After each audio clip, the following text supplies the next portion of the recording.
तो पिछली बार हमने देखे थे इतिहास के स्रोत, हम लोग का चल रहा था जनरल हिस्ट्री में इतिहास के स्रोत।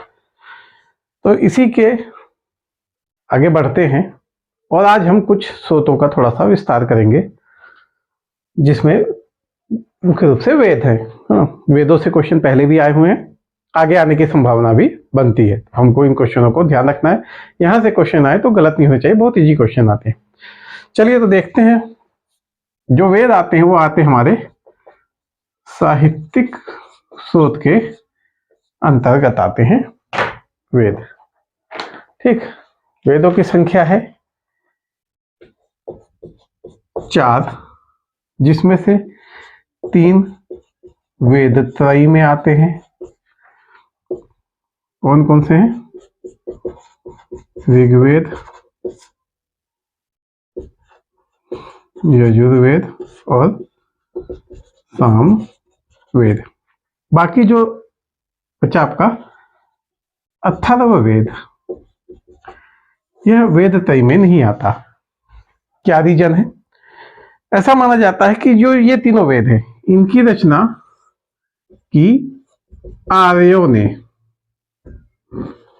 ठीक, इनकी रचना किसने की? आर्यों ने। और अथर्ववेद की रचना अनार्यों ने की, इसलिए ऐसा वर्गीकरण किया गया है। चलिए ऋग्वेद को विस्तारित करते हैं। ऋग्वेद, ठीक, इसके बोलने वाले को होत्र कहते हैं। जो ऋग्वेद को बोलता है उसको क्या बोलते हैं? होत्र। ऋग्वेद का एक उपवेद है जिसका नाम है आयुर्वेद। ठीक, नाम से ही आप समझ गए होंगे कि इसमें औषधि,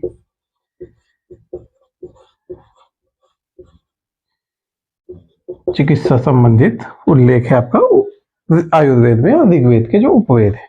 तो ऋग्वेद में भी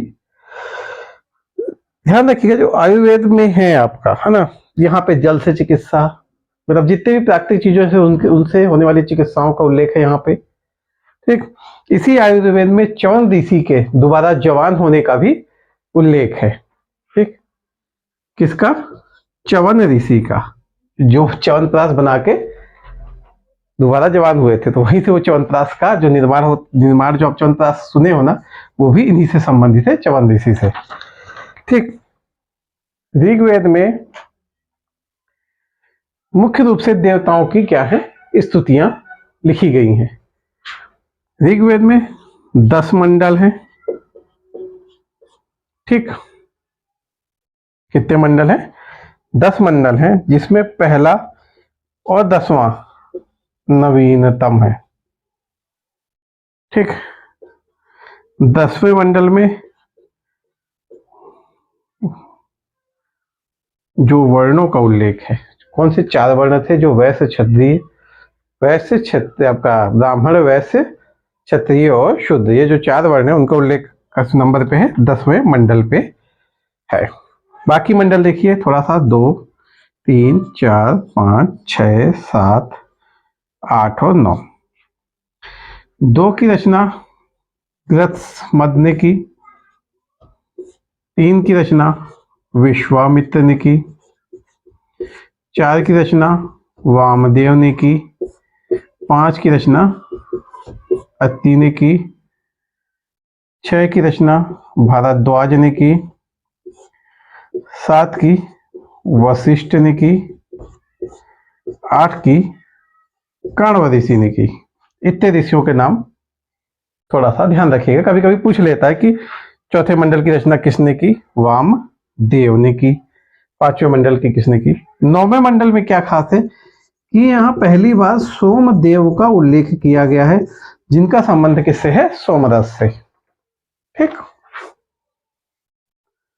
समझ गए कौन सा सोम? तो सोमदेव का उल्लेख कौन सा है आपका? 9वें मंडल में है। विश्वामित्र वाला जो मंडल है, तीसरा मंडल, विश्वामित्र ने यहाँ पे किसकी रचना की है? गायत्री मंत्र की। गायत्री मंत्र है। ठीक, गायत्री मंत्र मुख्य रूप से सविता जो देव हैं इनकी उपासना से संबंधित है ना, इनकी आराधना से संबंधित है आपका गायत्री मंत्र। देखिएगा क्वेश्चन पूछता है कि गायत्री मंत्र किससे संबंधित है। ऑप्शन में सविता है तो वो परफेक्ट आंसर है। बाई चांस सविता नहीं दिया और वहां सूर्य है तो आपको सूर्य आंसर लेना है। ठीक, सातवां, अच्छा गायत्री मंत्र की रचना क्यों की गई थी। देखिए गायत्री मंत्र की जो रचना की गई थी उसका मुख्य कारण था अनार्यों को आर्य बनाना। जब आर्य आए भारत में, ठीक, ऐसा माना जाता है कि आर्य आते हैं मध्य एशिया से, मध्य एशिया से आए आर्य भारत में भी कुछ लोग रहते होंगे, ऐसा तो नहीं रहा होगा कि भारत पूरा विराम रहता होगा। तो जो भारत के स्थानीय निवासी थे उन्हें अनार्य कहा गया। तो जो आर्यों के ऋषि थे विश्वामित्र, उन्होंने अनार्यों को आर्यों में परिवर्तित करने के लिए इस मंत्र की रचना की थी कि कोई भी व्यक्ति जो गायत्री मंत्र पढ़ता है या पढ़ेगा वह अनार्य से आर्य हो जाएगा। ठीक, तो इस चीज को ध्यान रखिएगा विश्वामित्र का। वशिष्ठ जो है यहाँ पे दशराज्य युद्ध का वर्णन है आप पर 7वें मंडल में। देखिए ये जो आर्य से अनार्य में कन्वर्जन हो रहा था उसी का प्रतिफल था आपका यह दशराज्य युद्ध। ठीक, कुछ लोग इसके समर्थन में थे, कुछ इसके समर्थन में नहीं थे। तो दशराज्य युद्ध जो युद्ध हुआ उसमें से एक रीजन ये भी था, और भी रीजन रहे होंगे पर एक रीजन ये भी था। तो भरत कबीले, ठीक, वर्सेस आपके 10 राजा थे, इनके बीच युद्ध हुआ है ना। भरत कबीला आर्य था और पुरुदुहु और भी आर्य कबीले थे, लेकिन वह सब इधर शामिल थे, इन 10 राजाओं में शामिल थे। भरत आर्य कबीला अकेला था, उधर आर्य और अनार्यों का एक संगठन था जिसमें टोटल 10 राजा थे। इन दोनों के बीच जो युद्ध हुआ वही आपका कहलाता है दशराज्य युद्ध, जिसमें विजेता रहा भरत कबीला, और फिर माना जाता है कि इसी के नाम से भारतवर्ष नाम पड़ा। ठीक, चलिए आप कुछ देखते हैं 10 मंडल के बाद। देखिए इसमें 10-28 सूक्त हैं, ठीक, और 10,580 ऋचाएं हैं। ठीक, इनको भी याद रखिएगा। 10-28 सूक्त, 10,580 ऋचाएं। इसके ऐतरेय और कौशितकी क्या है, इसके ब्राह्मण ग्रंथ। कौशितकी को ही संखायन भी कहते हैं। कौशितकी को क्या कहते हैं, संखायन कहते हैं।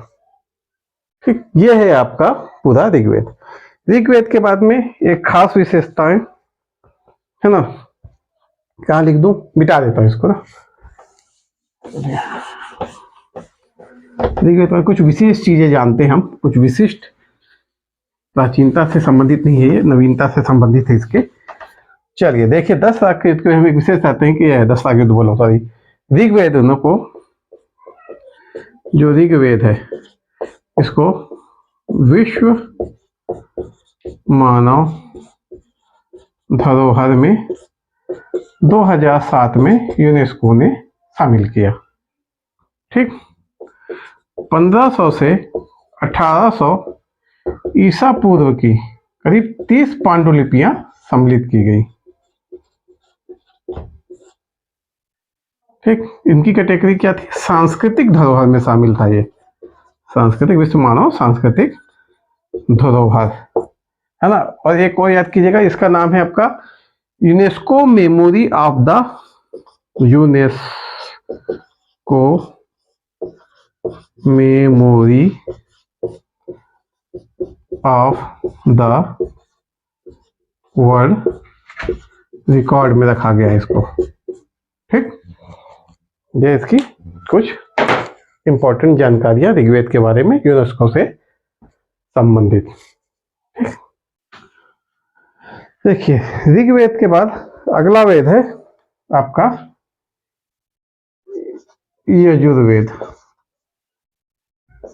ठीक, यजुर्वेद के बोलने वाले को अध्वर्यु बोलते। जो यजुर्वेद का वाचन करता था उसे अध्वर्यु बोलते थे। यजुर्वेद में यज्ञ के नियम हैं। ठीक, यज्ञ का नियम है। यज्ञ का संबंध कर्म कांडों से है, इसलिए इसे कर्म कांडीय वेद भी कहा जाता है।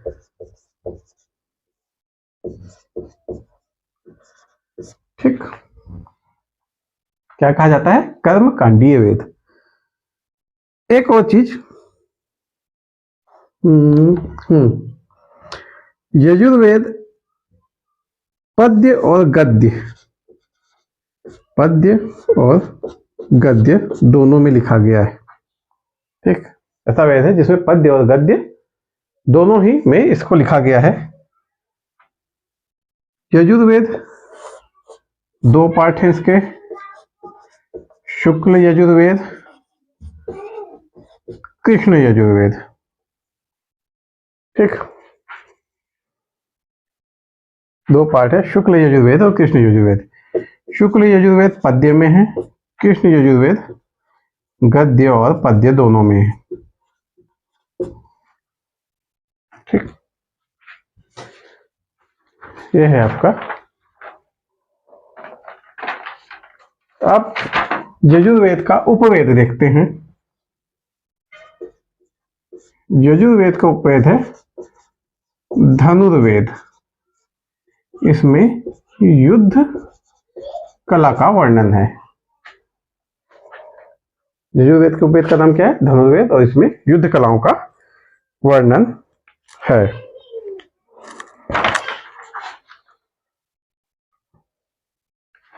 इसके उपनिषद देखते हैं जो इस यजुर्वेद से संबंधित है।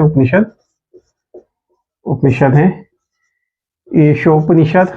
शॉर्ट फॉर्म लिख रहा हूं, आप पूरा ही याद कीजिएगा। याद करने के लिए शॉर्ट फॉर्म यूज कर सकते हैं, पर आपको ध्यान होना चाहिए कि इसका पूरा नाम क्या है। ईश से है ईशोपनिषद, ईश कठो, मैत्रायणी और श्वेताश्वर, चार उपनिषद हैं जिनका संबंध है आपका यजुर्वेद से। यजुर्वेद के उपनिषद हैं ईश, कठो, मैत्रायणी और श्वेताश्वर। ठीक, इसका ब्राह्मण ग्रंथ है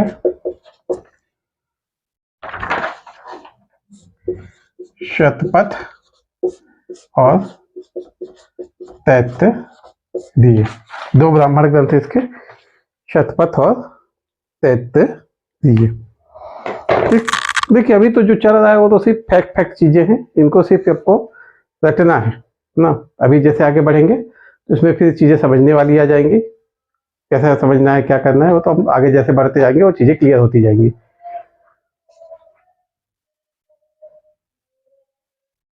ठीक, तो ये हो गया आपका यजुर्वेद। इतना इसको आपको ध्यान रखना है। इसमें बोलने वाले को अधूर बोलते हैं। यज्ञ के नियम है, यज्ञ के नियम है मतलब कर्मकांडीय वेद है। पद्य और गद्य में लिखा गया वेद है। दो पार्ट है, शुक्ल यजुर्वेद, कृष्ण यजुर्वेद। शुक्ल पद्य बस में है, कृष्ण गद्य और पद्य दोनों में है। उपनिषद ये इंपॉर्टेंट है थोड़ा, है ना।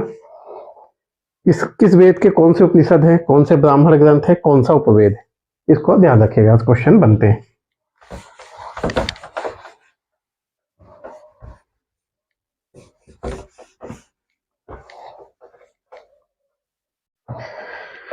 फिर इसके बाद आ जाता है अपने पास सामवेद। ठीक, सामवेद का संबंध किससे है? संगीत से। इसका उपवेद है गंधर्व वेद। इसमें किसका उल्लेख है? इसमें भी संगीत और कला का उल्लेख है। पहली बार सप्त स्वरों का उल्लेख किया गया इस वेद में। जो सप्त स्वर है संगीत के, उसका उल्लेख पहली बार इस वेद में किया गया। ठीक, सामवेद के बोलने वाले को उद्गाता बोलते हैं। 1875 ऋचाएं हैं यहाँ पे, ठीक, 1875 ऋचाएं। देखिए सामवेद है कुछ नहीं, जो पुरानी ऋचाएं हैं उनको ही अब लोग गा के बोलने लगे। गाए तो सब तो स्वर आ गया, अब इसमें जो उनकी पहले जो स्तुतियां थी उनमें सप्त स्वरों का लय ताल का समावेशन कर दिया गया और एक संगीतमय ढंग से देवताओं की स्तुति की गई। वही चीजें हैं आपके सामवेद में, ठीक। बोलने वाले को उद्गाता बोलते हैं, सप्त स्वरों को लेकर 1875 ऋचाएं हैं। इसका जो ब्राह्मण ग्रंथ है, ठीक, ये है आपका पंचविश और षड्विश, ठीक, पंचविश और षड्विश। छांदोग्य और जैमिनी इसके उपनिषद हैं। छांदोग्य और जैमिनी क्या है? आपके सामवेद के उपनिषद है। देखिए सामवेद में एक और चीज ध्यान रखिएगा, जो इसमें जो स्तुतियां हैं वह मुख्य रूप से सूर्य को समर्पित है या सूर्य की प्रमुखता से इसमें स्तुतियां की गई हैं, ठीक है। अगर कभी पूछ लिया जाए कि सामवेद में जो ऋचाएं की गई हैं वो मुख्यतः किस देवता को समर्पित है, तो उसका आंसर होगा सूर्य, ठीक। तो सामवेद में इतनी चीजें आपको थोड़ा सा ध्यान रखनी है। चलिए, ये सामवेद हो गया। इसके बाद आता है आपका अथर्ववेद। अथर्ववेद को क्या बोलते हैं? अनार्यवेद, ठीक। इसको रचने वाले हैं अथर्व और आंगिरस ऋषि, ठीक। इसलिए इसे अथर्वांगिरस वेद भी कहा जाता है। क्या कहा जाता है? अथर्वांगिरस वेद भी कहा जाता है। अथर्ववेद का है आपका उपवेद है, वह है शिल्प वेद। अथर्ववेद में उल्लेख किन चीजों का है? देखिए अथर्ववेद में उल्लेख है तंत्र, मंत्र, जादू, टोना, औषधियों का भी उल्लेख है इसमें, ठीक। शिल्प में भवन निर्माण कला का उल्लेख है, ठीक।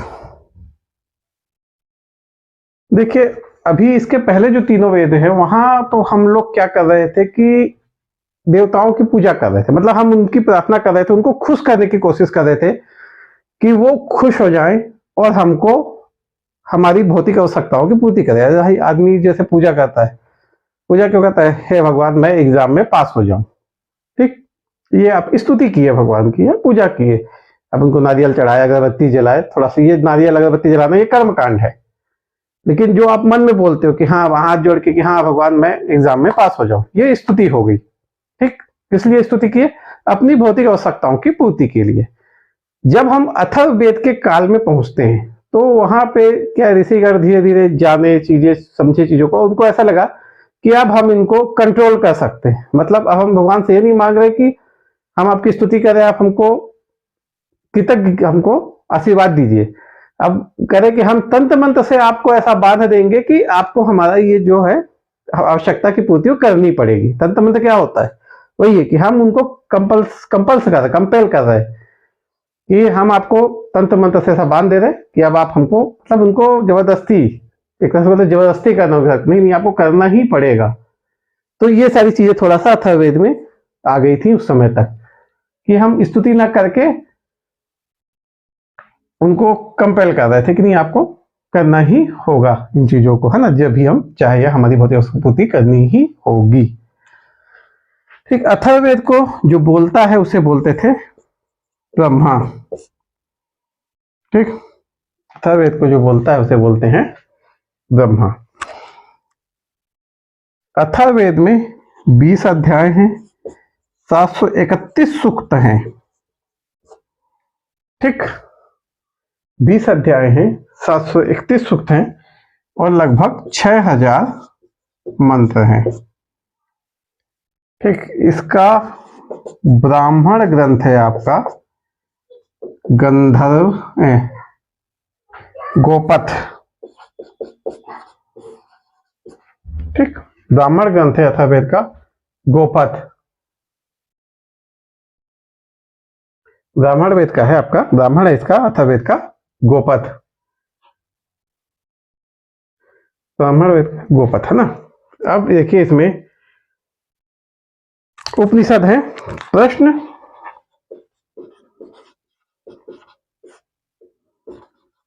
मुंडक, मांडुक्य, 3 उपनिषद है इसके, प्रश्न, मुंडक और मांडुक्य। ठीक,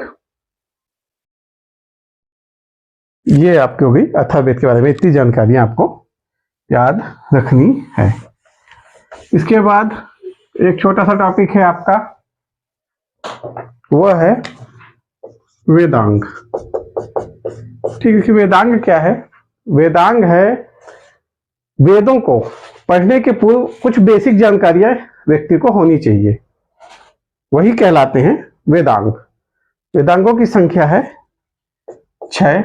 कौन कौन से हैं? शिक्षा, ज्योतिष, व्याकरण,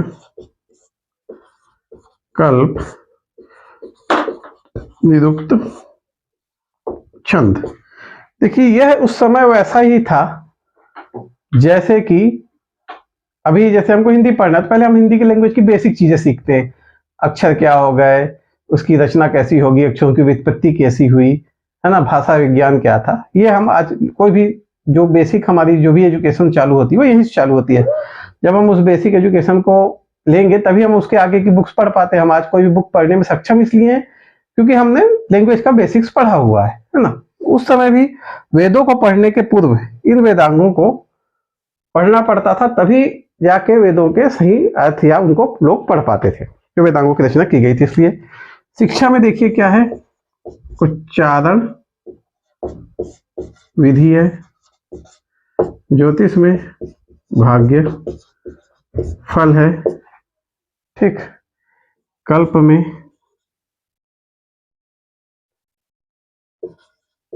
कर्म कांड है, ठीक, व्याकरण में है आपका शब्द व्युत्पत्ति,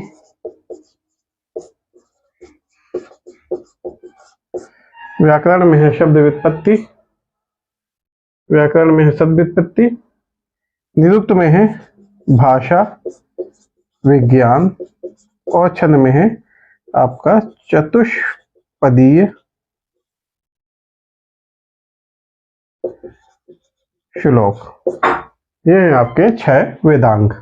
ठीक, वेदांगों में आपको इन चीजों को थोड़ा सा ध्यान रखना है।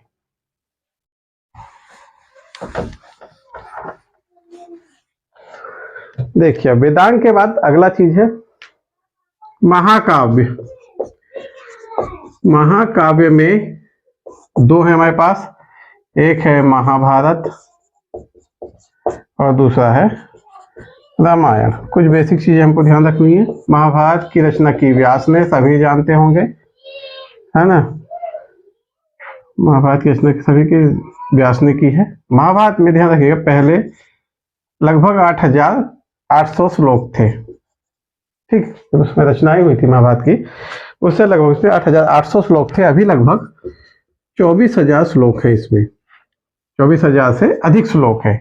महाभारत को जय संहिता या शत सहस्त्र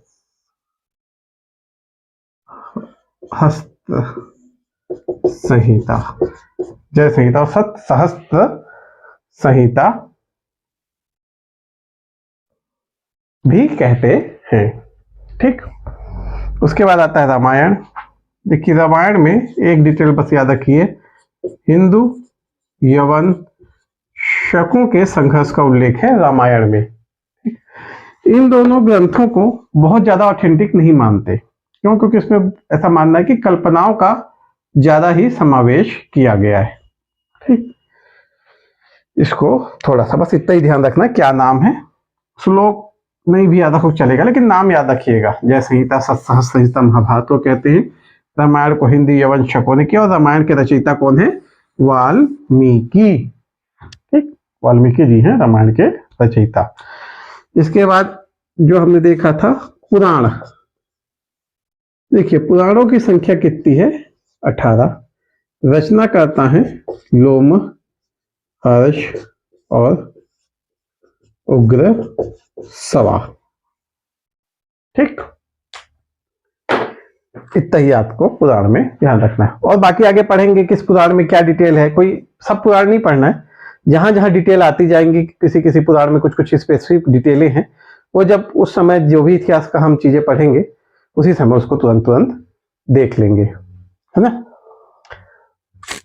तो इतनी चीजों को आपको इसमें ध्यान रखना है। ठीक, चलिए आज को तो खैर अब इसको यहाँ समाप्त करते हैं। कल नए सिरे से नया टॉपिक शुरू करेंगे, और इसके साथ ही देखते हैं आज से ही हम चालू कर देंगे आपका जीके का सेशन।